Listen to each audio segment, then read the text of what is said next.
Hello students, I welcome you all in my YouTube channel where today we are going to start the new chapter, that is chapter 5th of class 9 mathematics. Okay, the name of chapter is Euclid's geometry. Students, we will see the introduction and we will see the Euclid's definitions, axioms and postulates that is related to geometry. Okay, so let's get started.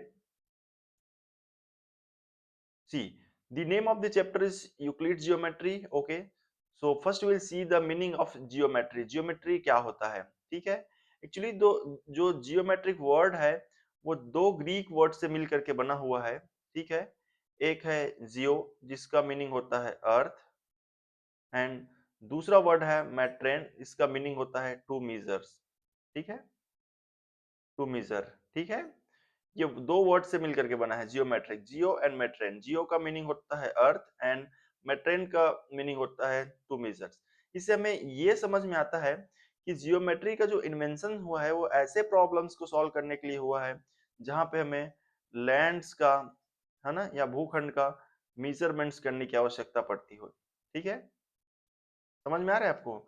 ऐसे problems, ऐसे practical problems जहां पे हमें lands का measurement करना हो, ऐसे problem को सॉल्व करने के लिए हमें कहीं न कहीं जियोमेट्री का इन्वेंशन करना पड़ा. ठीक है, स्टूडेंट्स, जियोमेट्री मैथमेटिक्स का ऐसा टॉपिक है जिसका इस्तेमाल एंशिएंट टाइम से ही किया जा रहा है. ठीक है, हमें डिफरेंट डिफरेंट एग्जांपल्स मिलते हैं जहाँ पे प्राचीन काल से ही जियोमेट्री का यूज हम देख सकते हैं. जैसे कि मैं एक एग्जांपल के रूप में बोलूं, जो नील रिवर होती है ना, जो नील रिवर है, एक्चुअली ये बारिश में क्या होता है, ओवरफ्लो हो जाता है ना, कोई भी रिवर हो ओवरफ्लो हो जाएगा, बाढ़ आ जाती है. वैसे नील रिवर में बाढ़ आ जाती थी. उस समय क्या होता था, जो इसके आसपास की जो फार्म लैंड थी, है ना, ऐसे फार्म लैंड रहती है ना नदी के किनारे, उसका जो लैंड का जो बाउंड्री है वो क्या हो जाता है, वाइप्ड आउट हो जाता है, मिट जाता है. ठीक है, क्यों? क्योंकि ओवरफ्लो के कारण, है ना, बाढ़ की वजह से. तो जब बाढ़ नॉर्मल हो जाता है उस केस में क्या होता है, क्या होता था उस समय के लोग क्या करते थे, ये बाउंड्रीज को फिर से रिकंस्ट्रक्ट करते थे. ठीक है, रिकंस्ट्रक्ट करते थे. ओके, तो निश्चित रूप से उनके पास जियोमेट्री का नॉलेज रहा होगा. ठीक है, या कोई ऐसी टेक्निक, ऐसी रूल्स रही होगी जिसके थ्रू वो इस फार्म लैंड का जो बाउंड्री है उसको क्या करते थे, वो लोग रिकंस्ट्रक्ट करते थे. ठीक है, तो उस समय ये जियोमेट्री का एग्जांपल है को जो जो कि वो उनके प्रैक्टिकल प्रॉब्लम्स थे उसके सॉल्यूशन में जियोमेट्री काम में आता था. ठीक है, एक और एग्जांपल है, जैसे कि जो इजिप्ट के पिरामिड है ना, हमने पढ़ा हुआ है इजिप्ट के पिरामिड. आप इन पिरामिड्स का कंस्ट्रक्शन देखें, ये इस तरीके से कंस्ट्रक्ट किया गया है. ठीक है, कि इनके बेस में कहीं पे आपको स्क्वायर मिलेंगे, है ना, कहीं पे स्क्वायर, कहीं ट्रायंगल, है ना, है ना, कहीं पे आपको ऐसे मल्टीगन्स भी मिल सकते हैं. मींस कहने का तात्पर्य यह है कि एंशिएंट टाइम से ही जियोमेट्रिक का इस्तेमाल एक ग्रेट एक्सटेंड में होता रहा है. ठीक है, यदि हम इंडस वैली सिविलाइजेशन की बात करें, ठीक है, इंडस वैली सिविलाइजेशंस की बात करें, है ना, जहाँ पे हम पढ़ते थे कि यहाँ रोड्स जो है कुछ इस प्रकार से कंस्ट्रक्ट की गई थी कि एक दूसरे को 90 डिग्री पे कट करती थी, है ना. इंडस वैली सिविलाइजेशन में जो मकान का निर्माण में जो ब्रिक्स का इस्तेमाल हुआ है उसका भी एक फिक्स अनुपात में उसका ब्रिक्स का, है ना, लेंथ एंड ब्रेड्थ एंड जो वृक्ष के हाइट्स का जो अनुपात होता है, रेशियो होता है, एक फिक्स हाइट होता था. कहने का तात्पर्य यह है कि आपको डिफरेंट डिफरेंट सिविलाइजेशन में यूज ऑफ जियोमेट्री का आपको मिलेगा. ठीक है, प्रैक्टिकल प्रॉब्लम को सॉल्व करने के लिए. ठीक है, बट इम्पॉर्टेंट बात यह है कि उस टाइम तक जो भी हमें properties, facts related to geometry available थे वो क्या थे, ऑर्गेनाइज वे में नहीं थे. ठीक है, ऑर्गेनाइज वे में नहीं थे, not in organize way. Okay, तो हमारे पास 325 टू 265 बीसी के टाइम में हम एलेक्जेंड्रिया के एक टीचर्स जिसका नाम था यूक्लिड. ओके, उनका नाम क्या था, यूक्लिड. ये ऐसे फर्स्ट व्यक्ति थे, ठीक है, जो कि इस टाइम तक जितने भी मैथमेटिकल फैक्ट्स थे रिलेटेड टू जियोमेट्री, है ना, जितने भी नॉलेज थे उनको क्या किया उन्होंने, संग्रहित करने का काम किया, इकट्ठा करने का काम किया, ठीक है। और उन्होंने अपने बुक में स्थान दिया, उनको उनको अपने बुक्स में स्थान दिया। ओके, उन्होंने टोटल 13 बुक्स राइट किए रिलेटेड टू जियोमेट्री, ठीक है। जो जो कि जियोमेट्री से संबंधित जितने भी फैक्ट्स, नॉलेज, प्रॉपर्टीज उस टाइम तक अवेलेबल थे, उसको उन्होंने सिस्टमेटिकली इकट्ठा किया और उनको अपने बुक्स में स्थान दिया, ठीक है। जैसे कि इन्होंने बताया कि एक जो सॉलिड होता है ना, सॉलिड होता है उसका क्या होता है, सॉलिड का क्या होता है, लेंथ होता है ना, हाइट होती है ना, ब्रेड्थ होता है, एंड स्पेशली सॉलिड को हम एक स्थान से दूसरे स्थान पे मूव कर सकते हैं, ठीक है। सॉलिड को जो है स्पेस के अलग पार्ट से जो सेपरेट करते हैं उसको क्या बोलते हैं अपन, सरफेस बोलते हैं, है ना। मींस सॉलिड का जो एज होगा वो क्या होगा, सरफेस होगा। सरफेस क्या होता है, ठीक है। जो सरफेस का एज होगा या तो क्या होगा, लाइन होगा, या फिर क्या होगा, कर्व होगा, ठीक है। ओके, एंड जो लाइंस होते हैं, है ना, लाइंस का एज या फिर कॉर्नर क्या होता है, पॉइंट होता है ना। जैसे कोई लाइन है तो इसका एज क्या होगा, इसका कॉर्नर क्या होगा, पॉइंट होगा, ठीक है। अब बात आती है पॉइंट क्या होते हैं, ठीक है। पॉइंट्स क्या होता है, पॉइंट्स क्या होता है, जिसका कोई पार्ट नहीं होता, विच हैज नो पार्ट, है ना। कहने का तात्पर्य यह है कि यदि हम सॉलिड सॉलिड से अपन सरफेस की ओर मूव करें, सरफेस सरफेस से हम यदि लाइंस की ओर मूव करें, एंड लाइन से यदि हम डॉट या फिर पॉइंट की ओर मूव करें, तो हम देखते हैं सॉलिड क्या होता है, थ्री डायमेंशनल होता है, ठीक है। सॉलिड क्या होते हैं, थ्री डायमेंशनल होते हैं। सरफेस क्या होते हैं, टू डायमेंशनल होते हैं, ठीक है, जिसकी केवल लंबाई और चौड़ाई होती है। लाइंस की क्या होती है, वन डायमेंशनल होती है, ठीक है, जिसकी केवल लेंथ होता है। एंड डॉट या पॉइंट क्या होता है, इसका कोई डायमेंशनल नहीं होता, ठीक है, इसका कोई डायमेंशन नहीं होता पॉइंट का। तो ये जो solid, surface, line and points related जो भी जियोमेट्रिकल फैक्ट्स हैं उसको यूक्लिड ने अपने बुक में स्थान दिया, एंड उसको उन्होंने क्या अपने डेफिनेशंस के रूप में स्थान दिया। तो चलिए इससे रिलेटेड हम कुछ डेफिनेशंस जो कि यूक्लिड्स ने दी है उसको हम स्टडी करते हैं। Okay, solid, surface, line and points related definitions. Okay, पहला जो यूक्लिड का डेफिनेशन है वो है a point is that which has no part, ठीक है। एक डॉट हम बनाते हैं, एक पॉइंट होता है, उसका क्या है, इट हैज नो पार्ट, ठीक है। पॉइंट किसको बोला यूक्लिड ने, जिसका कोई पार्ट नहीं होता, ठीक है, उसको क्या बोला उन्होंने, पॉइंट बोला, ठीक है। ओके, दूसरा क्या है, ए लाइन इज ब्रेथलेस लेंथ। जैसे कि अपन लाइन को ड्रॉ करते हैं, है ना, लाइन अगर हमने ड्रॉ किया कुछ इस प्रकार से, तो लाइन का क्या होता है, ओनली लेंथ होता है, ठीक है, इसकी कोई चौड़ाई नहीं होती, ठीक है। तो यही वो कहना चाह रहे हैं, ए लाइन इज ब्रेथलेस लेंथ, ठीक है।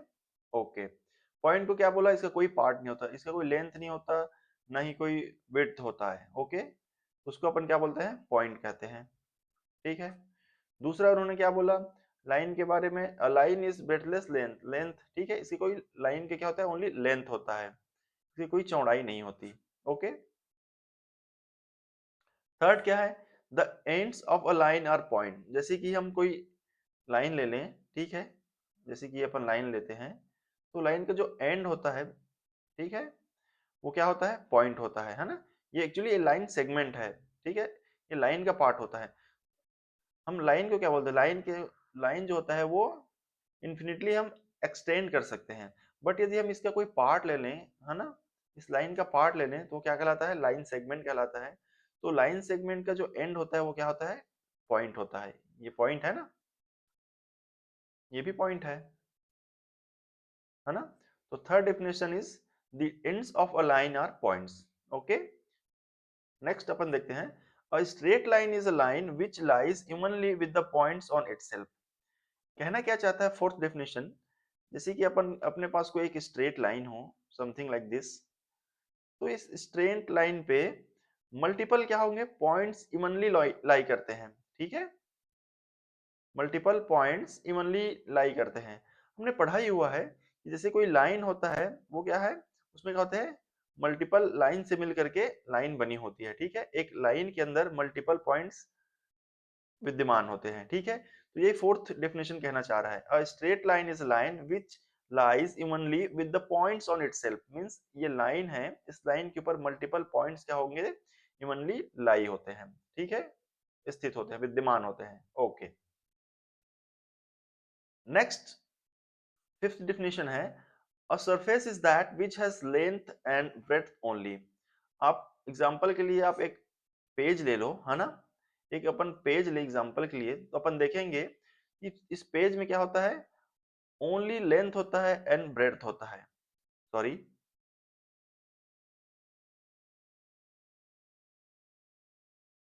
इस पेज में क्या होगा, ओनली लेंथ होगा, जैसे ये आप सपोज करो ये इसका लेंथ हो गया, है ना, और ये इसकी क्या हो गई, विड्थ हो गई, है ना। तो एक सरफेस में क्या होता है, ओनली लेंथ होता है एंड ब्रेड्थ होता है, इसमें कोई हाइट नहीं होती, ठीक है, उसको अपन क्या बोलते हैं, सरफेस कहते हैं, ठीक है। जैसे आप अपने रूम का सरफेस देख लो, है ना, रूम के सरफेस में क्या होगा, रूम के सरफेस में आपको ओनली लेंथ और विड्थ मिलेगा, ठीक है, वो हाइट नहीं होगी। ओके, नेक्स्ट नेक्स्ट अपना डेफिनेशन है, the edge of surface or line, ठीक है। आप पेज का ही एग्जांपल लीजिए, जैसे हम कोई पेज लेते हैं तो पेज का जो एंड होता है वो एज होता है, वो क्या होता है, एक लाइन ही तो होती है ना, जैसे ये वाला है, इसको हम एक्सटेंड कर लें तो ये क्या होगी, लाइन ही होगी ना। वैसे ही इसका यदि हम एक्सटेंड करें तो ये वाला पोर्शन अपना एज क्या है, एक लाइन ही तो है ना, है ना। ओके, नेक्स्ट डेफिनेशन है, a plane surface is surface which lies evenly with the straight line on itself, means यदि हम कोई एक सरफेस लेते हैं, है ना, समथिंग लाइक दिस, यदि हम कोई सरफेस लें तो इस ये जो सरफेस है इसमें मल्टीपल लाइंस इवनली लाई करते हैं, ये कहना चाह रहा है सेवंथ डेफिनेशन। मीन्स एक कोई सरफेस लेते हो आप, तो सरफेस के अंदर मल्टीपल लाइंस क्या होते हैं, इवनली लाई होते हैं। जैसे कि हमने देखा था ना कि लाइन हमने लिया था तो लाइन के अंदर क्या होता था, ऐसे पॉइंट्स इवनली लाई करते थे, वेयर एज यहाँ हमने एक सरफेस लिया तो सरफेस में क्या है, सरफेस में लाइंस जो है इवनली लाई करते हैं, ये सेवन डेफिनेशन कहना चाह रहा है। ओके, ठीक है, अपन देखेंगे नेक्स्ट यूक्लिड्स एक्सियोम्स, ठीक है। हम एक्चुअली दो वर्ड देखेंगे, एक्सियोम्स एंड पोस्टुलेट्स। एक्सियोम और पोस्टुलेट्स क्या होते हैं, ये ऐसे प्रॉपर्टीज रिलेटेड टू जियोमेट्री, ऐसे रूल्स होते हैं, ऐसे एजम्पशंस होते हैं, ठीक है, जिसको हमें क्या है, हमें प्रूफ करने की आवश्यकता नहीं होती, ऐसे आप मैथमेटिकल स्टेटमेंट कह लीजिए जिसको हमें प्रूफ करने की आवश्यकता नहीं होती, ठीक है, ये यूनिवर्सल ट्रूथ होते हैं, these are universal truth, okay, which need not to be proved, ठीक है। तो ऐसे एजम्पशंस होते हैं, तो आइए देखते हैं यूक्लिड्स का जो एक्सियोम्स है वो क्या कहता है। Okay, then we will see the postulates, ठीक है। तो ये समझ में आया, एक्सियोम्स और पोस्टुलेट्स क्या होते हैं, ऐसे एजम्पशंस होते हैं या ऐसे मैथमेटिकल प्रॉपर्टीज होते हैं जिसको हमें प्रूफ करने की आवश्यकता नहीं होती, ठीक है। एंड एक्सियोम हम उसको बोलते हैं जो कि जनरल मैथमेटिक्स होते हैं, ठीक है, रिलेटेड टू जनरल मैथमेटिक्स होते हैं, वेयर एज पोस्टुलेट्स क्या होते हैं, पोस्टुलेट्स हम उनको बोलते हैं जो डायरेक्टली जियोमेट्री से रिलेटेड होते हैं, ऐसे statement which is directly related to geometry, ठीक है, वेयर एज एक्सियोम्स ऐसे assumption, ऐसे फैक्ट होते हैं जो डायरेक्टली जियोमेट्रिक से रिलेटेड नहीं होते, ठीक है। ओके, तो चलिए देखते हैं अपन एक्सियोम्स। पहला एक्सियोम्स क्या बोलता है, things which are equal to same thing are equal to one another. बहुत सिंपल है, ठीक है, जस्ट हमें समझने की आवश्यकता है। पहले क्या बोल रहा है, things which are equal to same thing are equal to one another. जैसे ही हम एग्जांपल के लिए कोई ए है, ए यदि बी के बराबर है, ठीक है, एंड सी जो है बी के भी बराबर है, तो इस केस में क्या होगा, ए एंड सी क्या होंगे, आपस में बराबर होंगे, ठीक है। ये फर्स्ट एक्सियम्स है, तो सिंपल। ओके, सेकंड एक्सियोम्स क्या बोलता है, if equals are added to the equals the whole are equal, जैसे कि 5 इज इक्वल टू 5 अपन लिख सकते हैं, ठीक है। यदि इसमें हम कुछ सेम थिंग ऐड कर दें लेफ्ट हैंड साइड और राइट हैंड साइड में, जैसे कि अपन कर दे 5 plus 2 is equal to 5 plus 2, means answer हमें क्या मिलेगा, 7 इज इक्वल टू 7, ठीक है। रिजल्ट भी क्या होगा, इक्वल होगा। ये अपना क्या है, सेकंड एक्सियोम्स है, ठीक है। थर्ड एक्सियोम क्या बोलता है, if equals are subtracted from equals the remainders are equals, ठीक है। सो सिंपल, जैसे कि यही एग्जांपल लेते हैं 5 माइनस 2, सॉरी पहले इक्वल लिख लेते हैं अपन इसमें,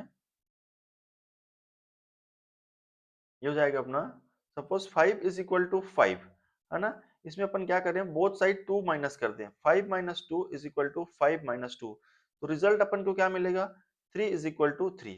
तो ये थर्ड एक्सियोम्स ये कहता है, ओके। चलिए आगे बढ़ते हैं। फोर्थ एक्सियोम्स क्या बोलता है, things which coincide with one another are equal to one another, ठीक है। जैसे कि अपन सोच कोई ट्राइंगल बना लेते हैं, ठीक है, ये कुछ ऐसा एक ट्राइंगल बना लेते हैं, ठीक है, एंड दूसरा ट्राइंगल बनाते हैं कुछ इस प्रकार से,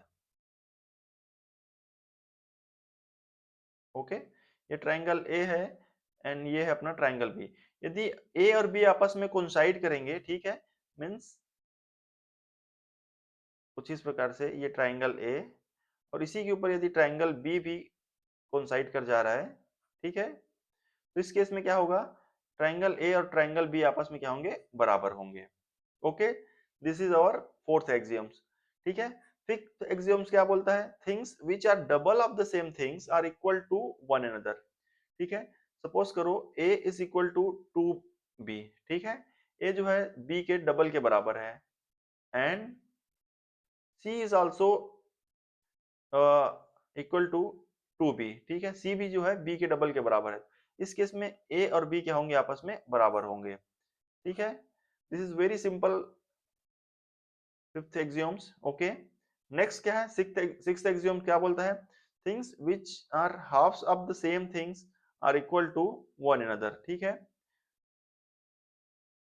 जैसे कि ए है, ठीक है, things which are halves of the same thing, ठीक है। ये जैसे 1/2 इज इक्वल टू बी, ठीक है, जो ए का हाफ है वो बी के बराबर है, एंड सी का जो हाफ है वो भी बी के बराबर है, तो अपन क्या लिख सकते हैं, ए इज इक्वल टू सी, इस कंडीशन में लिख सकते हैं, ठीक है। ए और सी क्या होंगे, आपस में बराबर होंगे, ओके।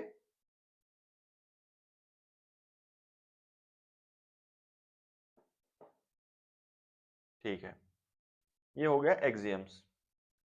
अगला अपन देखते हैं पोस्टुलेट्स। मैंने बताया पोस्टुलेट्स जो है ऐसे एजम्पशंस होते हैं, ऐसी प्रॉपर्टीज होती है, या कि हम अपन ऐसा स्टेटमेंट होता है जो कि स्पेसिफिकली जियोमेट्री से रिलेटेड होते हैं, ठीक है, स्पेसिफिकली जियोमेट्री से रिलेटेड होते हैं। जहां पर यदि हम एक्सियोम्स की बात करें तो एक्सियोम जो है डायरेक्टली जियोमेट्री से रिलेटेड नहीं होते हैं, ठीक है। पहला पोस्टुलेट्स क्या कहता है, अ स्ट्रेट लाइन में be drawn from one point two any other point, means यदि हम एक पॉइंट ले लें यहाँ पे और कोई दूसरा पॉइंट सपोज करो हम यहाँ ले लेते हैं, तो पॉइंट, इसको मैं नाम ले दूं ए और इसको मैं नाम दे दूं बी, तो ए से बी के बीच, सॉरी,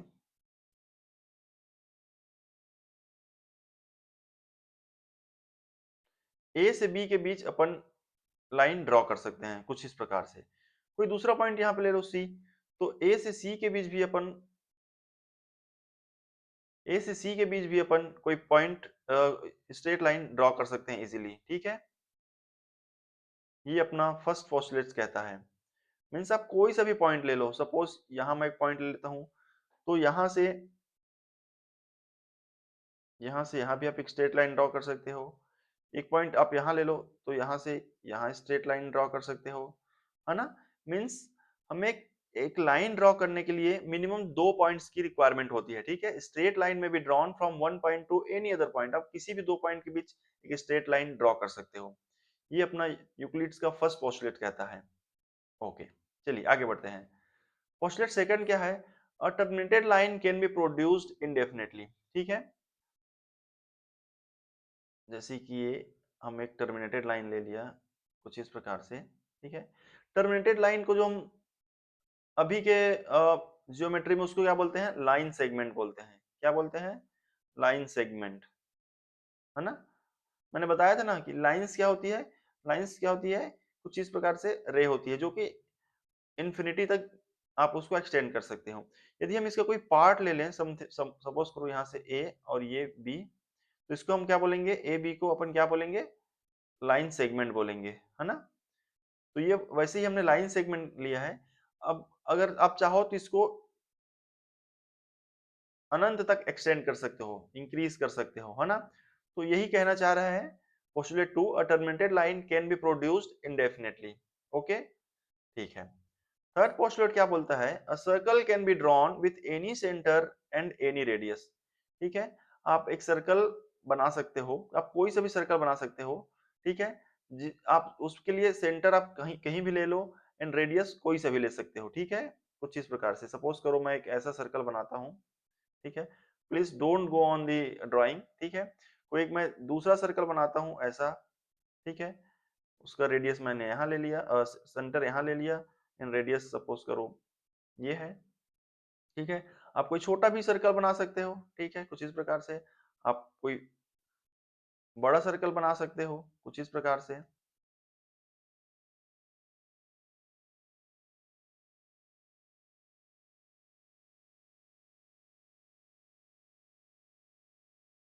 है ना। कहने का तात्पर्य है, एक सर्कल डिजाइन करने के लिए आप सेंटर कहीं पे भी ले सकते हो और रेडियस कोई सा भी ले सकते हो, ये मैटर नहीं करता, ठीक है। आप हमको पता है ना, कंपास का आप जितना एक्सटेंड करोगे उतना लेंथ का उसका क्या होगा, रेडियस होगा, है ना। एंड आप सेंटर कहीं पे भी ले सकते हो। तो इस प्रकार से सर्कल बनाने के लिए हमें हमारे कोई रेस्ट्रिक्शन नहीं है, सर्कल कोई सा भी रेडियस का हो सकता है एंड सेंटर हम कहीं पर भी ले सकते हैं। ये अपना थर्ड पोस्टुलेट्स कहता है। ओके, ठीक है। ओके, फोर्थ पोस्टुलेट क्या कहता है, all right angles are equal to one another. ठीक है, जैसे कि हम कोई एक राइट एंगल लें कुछ इस प्रकार से, है ना। ये अपना क्या है, राइट एंगल, मीन्स ये 90 डिग्री के एंगल है। एक हम राइट एंगल ऐसा बना लेते हैं, ये भी क्या है, राइट एंगल का एग्जाम्पल है। एक राइट एंगल में कुछ इस प्रकार से बना लेता हूं,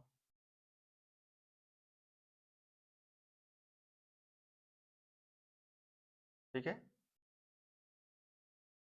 एक राइट एंगल में कुछ ऐसा बना लेता हूं।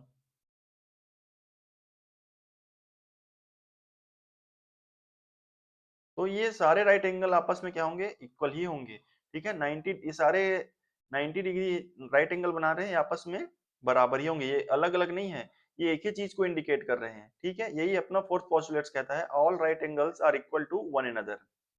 ओके, ठीक है।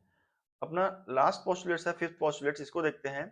If a straight line following on two straight lines makes the interior angle on same side of it, if taken together, less than two right angles, then the two straight line, if produced indefinitely, meet on the side, meet on that side on which the sum of angle is less than two right angle। ठीक है, आप इसके language में मत जाइए, मैं simply आपको समझाता हूँ। जैसे कि अपन टू स्ट्रेट लाइन ऐसे डिजाइन करते हैं, कंस्ट्रक्ट करते हैं, है ना। और इसके ऊपर एक कोई तीसरी लाइन ऐसे कोई फॉल कर दी है। जो तीसरी लाइन होती है वो इंटीरियर एंगल बनाती है। इंटीरियर एंगल हमें पता है, जैसे कि यहाँ पे एंगल 1 हो गया, ये एंगल 2 हो गया, ये एंगल 3 हो गया, and this is our angle 4। ठीक है, तो ये क्या कहलाती है, इंटीरियर एंगल कहलाती है। ओके, नॉर्मली ये पोस्टुलेट्स क्या कहना चाहता है, जैसे कि अपन हम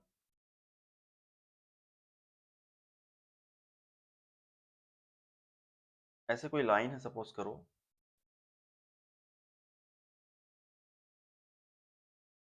है ना। इस लाइन के ऊपर एक तीसरी लाइन कुछ इस प्रकार से फॉल करती है।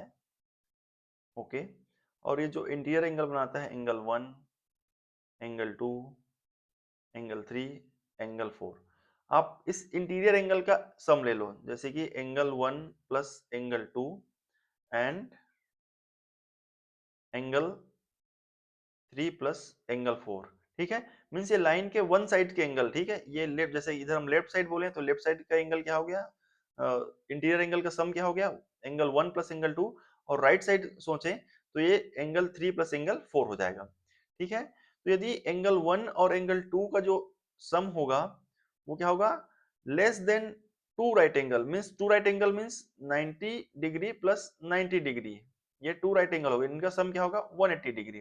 ठीक है, तो यदि एंगल 1 और एंगल 2 का जो सम है यदि लेस देन 180 डिग्री है, ठीक है, यदि लेस देन 180 डिग्री है, तो उस केस में क्या होगा, यदि हम इस लाइन को एक्सटेंड करें कुछ इस प्रकार से और ये वाली लाइन को भी हम एक्सटेंड करें कुछ इस प्रकार से, ठीक है, तो जिधर लेस देन, जिस साइड में लेस देन 180 डिग्री होगा, यदि लेफ्ट साइड में लेस देन 180 डिग्री है तो लाइन को एक्सटेंड करने पर ये लाइन यहाँ पे क्या होगी, इंटरसेक्ट करेगी। और यदि एंगल 3 और एंगल 4 यदि लेस होता, कंस्ट्रक्शन से आपको समझ में आ रहा है, एंगल 1 और एंगल 2 का addition surely less than 180 degree होगा और एंगल 3 और एंगल 4 का जो एडिशन है श्योरली मोर देन 180 डिग्री होगा। आप कंस्ट्रक्शन से ही समझ सकते हो। यदि एंगल 3 और एंगल 4 मंस लाइन श्योरली राइट साइड में झुकी होती और यहाँ एक्सटेंड करते अपन, तो लाइन जो है राइट साइड में कहीं जाके इंटरसेक्ट होती। यहाँ पे देखिए लेफ्ट साइड में एंगल 1 और एंगल 2 का एडिशन क्या है, लेस देन 180 डिग्री है। इस केस में लाइन को हम एक्सटेंड करेंगे तो लेफ्ट साइड में कहीं पे ये लाइन क्या होगी, इंटरसेक्ट होगी। ये फिफ्थ पोस्टुलेट्स कहना चाहता है। ओके, आई होप आपको यूक्लिड ज्योमेट्री समझ में आया होगा। ठीक है, if you think that the video is helpful for you, please like, share and subscribe. Thank you.